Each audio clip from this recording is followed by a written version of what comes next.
Bismillahirrahmanirrahim. Assalamualaikum warahmatullahi wabarakatuh. Alhamdulillahirabbil alamin. Tidak henti-hentinya kita panjatkan puji syukur kita kehadirat Allah Ta'ala yang telah banyak memberikan kita kenikmatan, baik itu nikmat iman, Islam, dan tentunya nikmat sehat, sehingga pada kesempatan kali ini kita bisa belajar bersama lagi.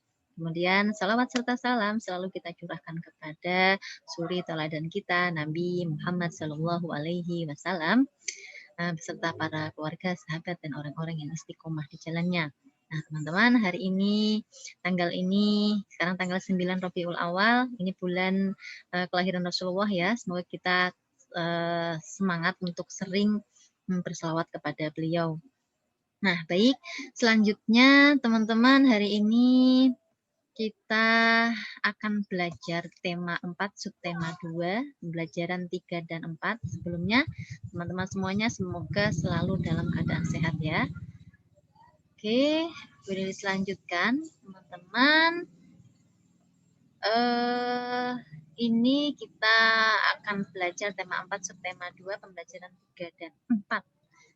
Untuk tujuan pembelajaran hari ini, yang pertama nanti kalian akan mengetahui jenis-jenis pekerjaan dalam suatu kegiatan ekonomi.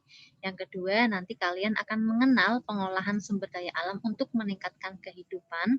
Yang ketiga, nanti kalian dapat menggambar benda tiga dimensi sesuai dengan kreasi kalian.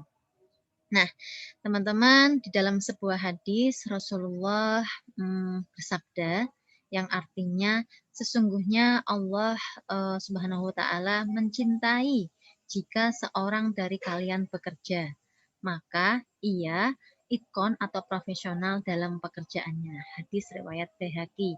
Nah, hadis ini menunjukkan bahwa kepada kita bahwa Allah itu mencintai jika kita bekerja. Nah, sebagai seorang pelajar, tugas kalian adalah belajar.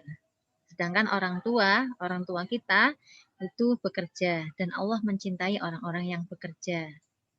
Dan semoga orang yang bekerja tadi dia juga akan bersikap profesional dalam pekerjaannya ya.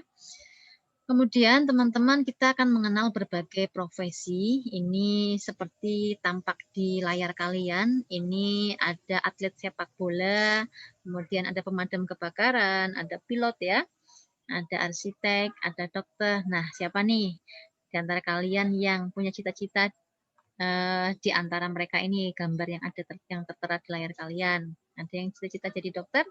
Nah, banyak ya pastinya. Kemudian pilot juga, nah dan seterusnya. Ini ada pekerja bangunan, ada polisi, ada pedagang bakso keliling ya. Jadi mungkin ya, yang gambar tertera ini ada salah satu profesi dari ayah atau orang tua kalian ya. Nah, ini beberapa profesi, masih banyak profesi yang lain yang tidak boleh dicantumkan di sini ya.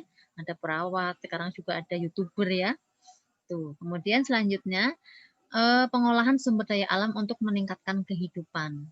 Nah, teman-teman, sumber daya alam ada yang dapat dimanfaatkan secara langsung dan ada pula yang harus diolah terlebih dahulu menggunakan teknologi. Contoh sumber daya alam yang dimanfaatkan secara langsung seperti buah-buahan dan sayuran dari tanaman yang ada di kebun. Ini tanpa diolah menggunakan teknologi pun kita bisa langsung memanfaatkannya ya. Kemudian contoh sumber daya alam yang diolah dengan teknologi seperti kain, mebel. Kain itu sebelum dipakai oleh kita ini menjadi baju, itu juga melalui proses yang cukup panjang ya, dan pastinya dengan bantuan teknologi, bantuan mesin. Kemudian teman-teman kemarin kita juga sudah belajar tentang gambar 3 dimensi. Nah, sekarang kita mengenal media dalam menggambar. Ini ada media kering, jadi dia tanpa dilarutkan terlebih dahulu dalam sebuah pelarut, dia bisa langsung dipakai. Ini seperti pensil. Ya, pensil juga ada yang keras dan ada yang lunak. Yang keras itu biasanya digunakan untuk menggambar sketsa, sedangkan yang lunak ini biasanya lebih pekat ya untuk menggambar dengan teknik blok untuk mengarsir. Nah, selanjutnya ada krayon, kemudian spidol, konte, drawing pen. Nah, ini sudah tidak asing dengan kalian ya. Kalian tidak asing dengan ini yang ada di layar. Kemudian yang kedua ada media basah. Nah, Peralatan ini membutuhkan pelarut untuk agar bisa digunakan, walaupun cat air itu bisa langsung dipakai tanpa menggunakan air, tapi pada umumnya lebih bagusnya juga dilarutkan dulu. Kemudian ada cat poster, ada tinta bak, ada cat minyak ya, cat akrilik. Ini pelarutnya bisa jadi menggunakan minyak juga. Jadi pelarut pada media basah itu bisa air, bisa minyak. Terus menggambar benda 3 dimensi. Sebelum kita menggambar, langkah-langkahnya yaitu yang pertama melakukan pengamatan, yaitu mengamati objek yang akan digambar, meliputi jenisnya, bahannya, teksturnya, kemudian baru membuat sketsanya, ya, rancangannya, kemudian melakukan menentukan penyinaran atau gelap terang ini gambarnya yang mau digelapin yang mana, yang mau terang sebelah mana, dan tekniknya serta nanti diselesaikan. Ini langkah-langkah lebih lengkapnya ada di buku tema kalian.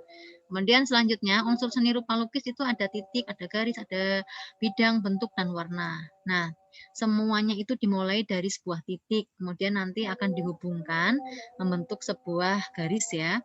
Terus nanti menjadi bidang. Nah, setelah bidang itu nanti menjadi bentuk. Nah, kalau kiranya teman-teman misalnya mau menggambar sebuah kubus, nah itu kan ya dari titik dulu, kemudian garis, garis menjadi bidang, kemudian menjadi bentuk lah, jadinya bentuk misalnya kubus. Kemudian nanti diberi warna. Nah, walaupun ada juga yang tidak diberi warna, menggunakan konsep hitam putih ya. Nah, teman-teman di layar kalian ini ada gambar 3 dimensi, ini ada rumah. Contoh gambar 3 dimensi, banyak yang lain, ada televisi, ada lemari ya. Nanti kalian di subtema 3 akan mencoba menggambar benda 3 dimensi. Nah, selanjutnya terakhir nanti Bu Lilis berikan link pada Google Form. Ini mengerjakan halaman 77 sampai 78 tabel 2.2 tentang pekerjaan dan alat yang digunakan. Oke, baik. Itu belajar kita hari ini. Semoga bisa dipahami ya. Jika ada yang mau ditanyakan, teman-teman bisa komen di kolom komentar. Jika dirasa video ini bermanfaat, boleh disebarkan ke teman-teman yang lain yang membutuhkan. Nah, dan jangan lupa like serta subscribe-nya bagi yang belum. Dan boleh dinyalakan loncengnya. Oke, terima kasih atas perhatiannya. Kita akhiri dengan membaca hamdalah. Alhamdulillahirabbil alamin. Cukup sekian dari Bu Lilis. Mohon maaf jika ada salahnya. Sampai ketemu di lain kesempatan. Wassalamualaikum warahmatullahi wabarakatuh.